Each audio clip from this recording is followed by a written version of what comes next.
Okay, so today for Study Sunday, we're going to talk about desire and cravings.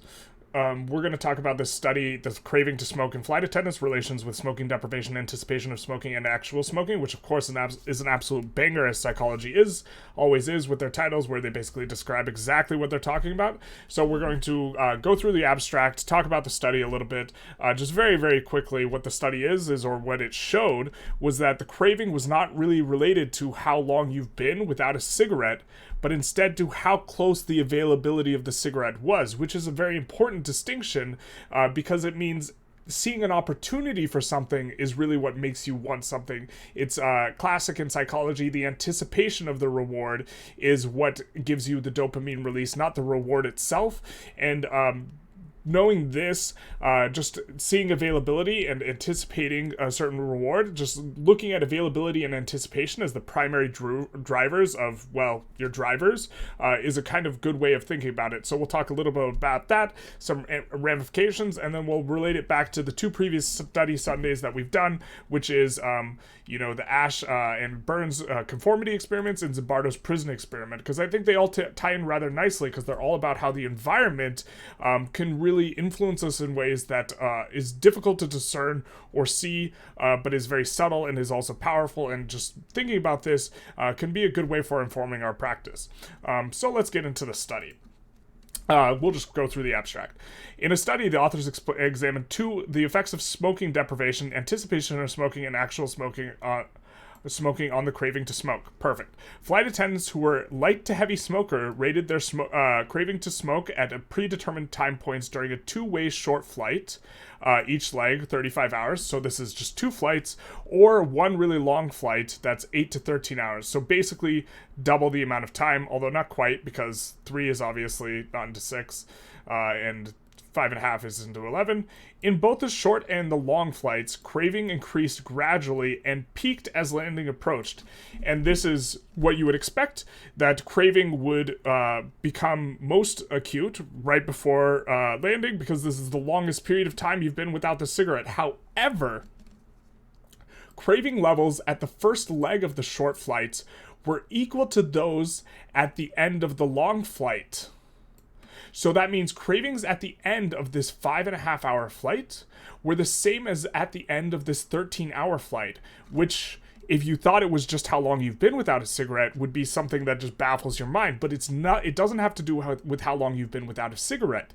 And this important distinction is that this isn't how your brain works with anticipation or reward, which means that the way your environment is set up is profoundly important, because it's not... the craving isn't central and internal to you. It is cued to you by your environment. Okay. And we're much higher than those at parallel times in the flight, that's a sentence. And we're much higher than those at the parallel time point in the long flight. I don't know why that was so hard for me to say, but the point is that 5.5 hours in, or at the very end of the short flight, you had much more intense cravings than 5.5 hours into the long flight, which again it's not about how long you've been without a cigarette, but how close is the time when you can actually smoke one. And this makes sense when you think about how cravings work, or a craving is cueing yourself to action, right? It is your body's way of trying to get you to take in an action. If that action's not even available, then why cue the craving? And so this means that, like, for example, like a further extension, if you have cigarettes on your dashboard, you are probably way more likely to smoke because they are there and they cue your craving because they are available. So perceived availability becomes an enormous factor when evaluating how we're getting ourselves to do stuff, either positive or negative. If we set out our gym clothes before we go to bed on the chair and reduce the friction, there will be higher perceived availability to go to the gym, for example. In the short flight, craving levels at the beginning of the second leg, so that's the second 3 to 5.5 hour flight, dropped relative to the end of the first leg. So we have up and then down, both for participants who smoked during the intermission and for those who did not. And again, this is an important distinction. It is not it drops even if they don't smoke, because once you get back on the plane, you don't perceive the availability of being able to smoke. And this means that you're not going to have the craving for such a thing. Though the drop was not as steep for the former. So this is, again, it actually does matter a little bit, whether you engage in the task or not, or the smoking. Both for participants who smoked and those who didn't. The drop was steeper for the former. Perfect. Okay. The results provide additional evidence for the role of psychological factors in determining the craving to smoke in a naturalistic setting. Okay. So, why is this study important? This one reminds me of another study. Or not a study, but like a case study where you look at a bunch of the Vietnam vets. When they were in Vietnam, they started taking copious amounts of drugs, and then when they come back, they don't start taking as much drugs. And it's an environmental cueing thing. It also has to do with, obviously, war is a horrible situation, and generally speaking, horrible situations prompt drug use. So perhaps it's not the best example, but if the perceived availability of the thing goes down, so does the behavior. And, another one to think about is when you're driving home from work, if you drive past fast food, that's going to cue your availability, and it's going to make you crave fast food. And so this is a sort of thing where you are looking, there's this book called Thinfluence, which is a dieting book that doesn't talk about dieting at all. It doesn't talk at all about nutrition, and instead it only talks about environmental factors that relate to nutrition or relate to dieting. And it's an intensely interesting book because it's a dieting book unlike any other, because it doesn't tell you what to eat. Not really. Instead, it focuses on other things like not driving past a bunch of fast food places that you like, because, again, your perceived availability of the thing will make you want to engage in, the eating of the thing. And so there was a broader point I wanted to make there.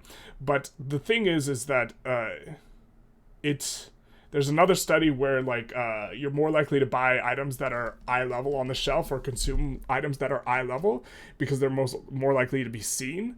And so there's more likely to cue this availability. And so I remember. The bigger point is that, we like this notion that it is our own internal desires that is driving this stuff, and that we are not being cued by the external environment and kind of led around in a way that makes us seem less in control than we really are, or less in control than we'd like to be, rather. And I definitely think that the way that this cueing and craving works is it's subtle, but it feels like we are in control of the craving, or the craving is a part of us. It's manifested inside us, but it is manifested by an external thing. And so a lot of people, almost everyone, reports that they don't think commercials work on them. But if they didn't work, no one would do them. So, obviously they work.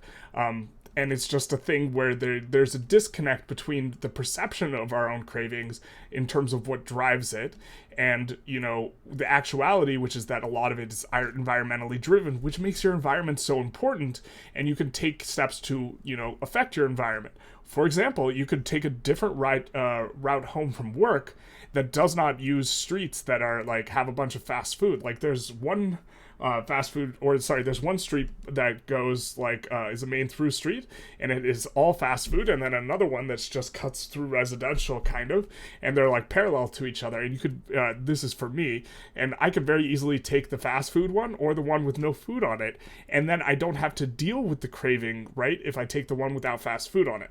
Another really good example is cheating on your partner. If you never put yourself in a situation where you're tempted to cheat, it is way easier to never cheat than if you put yourself into a situation where you are tempted, right? Where something seems extremely available just right there. And it's, the smoking, it is the perceived availability that drives the craving, not the amount of time you've been without it. Okay. So let's just bring it around a little bit and talk about the Asch conformity study, because in this one, recall, if you watched it, I suppose, there was a study, or there's a couple studies that showed that people's brain chemistry, or what their actual perception would be, changed in conformity to the group. And they put them in an fMRI, and they didn't show cognitive dissonance. And what this indicates is it actually changed perception itself. It was not merely going along with the group, but it was a change in perception, which is particularly insidious because, it's one thing to conform to the group just to fit in. It's another thing when the pressure to conform just changes the way your brain perceives an item, because your brain creates the perception from physical stimulus, and it can create a different perception, and that it can trick us in this way is particularly nefarious, or not nefarious, but it's scary. And in this example for the lines, what it was is that this middle line is so there would be one participant, and then there'd be a bunch of stooges, and all the stooges would answer A is equal to the line on the left, when of course it's C that's equal to the line on the left. Of course, the joke for me would be, I'd say it's like B or whatever. But and then the people would go along with the stooges. The one that was also used was this manipulation of 3D objects. This was the Gregory Berns study. But the larger point is, of course, that it's the environment that is prompting our very perception itself. And with the Zimbardo prison experiment, which is a rather famous experiment in psychology, just briefly summarizing, a bunch of people were tasked to be Standford students, were given the role of either student or guard, and then there was a bit of a descent into madness as they fulfilled their roles in a way that was a little bit too roleplay heavy and too actualizing. And the guards basically, without physically abusing the inmates, they mentally abused the inmates as much as possible, which was considered like a horrific turn because, these are just students and they're students in the same situation. And of course, in this case, it is the context, the environmental cueing of our own individual roles that we perceive ourselves to be in that causes such a manifest, enormous change in, our behavior. And so this is, in my mind, quite alarming. Or not alarming, but the question is, okay, what do we do if our environment is priming us to this effect? And the answer is, in times where we have more control, we aim to take more control of our environment and aim to set up our environment in such a way that we do not, that we minimize negative cravings and encourage positive cravings. And it sounds like cliche, but you could, in terms of your fridge, what's stacked on eye level, you can make that fruits and vegetables instead of, other stuff that's less healthy. It's same with your cupboards, like the stored stuff as far as, the food eating goes. You can also not drive past fast food, these sorts of things. And a larger question, which is a bit harder to answer, is if we want to stop engaging in a behavior, how do we make the behavior just not look available? Right? Because for these smokers, in regards to the flight attendants who were craving to smoke, it was the perceived availability of being able to smoke that cued the craving.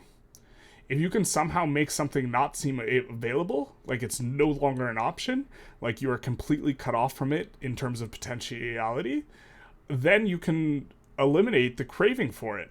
Or this is what the evidence seems to suggest, although, let's come back to here. Craving levels were dropped both participants, though the drop was steeper for the former. So the drop in craving was steeper for the people who smoked. I think this is a little bit of balance that's important to emphasize here. But if you are trying to... The trick is, okay, how do we find ways and strategies to convince ourselves that something's not available when it appears available?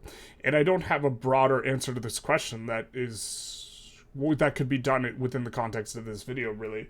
But I think it's something that's worth considering and something that's worth thinking about as it relates to stopping engaging behavior, that it is the perceived availability and the anticipation of being able to do something that really drives our desire, more so than how long we've been without it, or these types of other factors that are normally what seems like is driving our desire for something. Like, oftentimes when asked, oh, well, why do you feel like chow mein? Oh, it's been a while since I've had it. It's like, no, it's just like the idea popped up in your head at some point, and then now it's perceived availability. If you never pops up in your head, which of course is a problem because you don't control what ideas pop into your head, but that's a separate discussion. If something never pops into your head, then you can never crave it, right? If there's no perception of availability, then there's no craving. Anyways, hopefully you found this interesting. I find this study, like, there's not an enormous amount to unpack here because it's a fairly simple idea, that it is the perceived availability and not the time without smoking that causes the craving for cigarettes. And of course, I don't want to be dismissive and say, oh, cravings aren't real, it's all in your head, because that's really not what I'm trying to suggest. But what I'm trying to suggest is that it's not even remotely close to what I'm trying to suggest, but it's that the system acts in a way that it does not seem to. And I think that this study highlights it really, really nicely. I talked about a few examples, the cheating and a lot of the food examples, because to be honest, right now I'm thinking quite a bit about dieting and nutrition, as it were, so those examples come up freely. But it applies for everything that you're trying to do or not do. And, if you're trying to encourage a behavior, even if you have a desire to engage in that behavior, making it more visible and seem more available is a good way to try and push positive behaviors as well. Anyways, hope you enjoyed. Feel free to like, comment, subscribe. If you have a specific study that you think is worthwhile or worth mentioning, feel free to put it in the comments below and I'll take a look. And have a good day.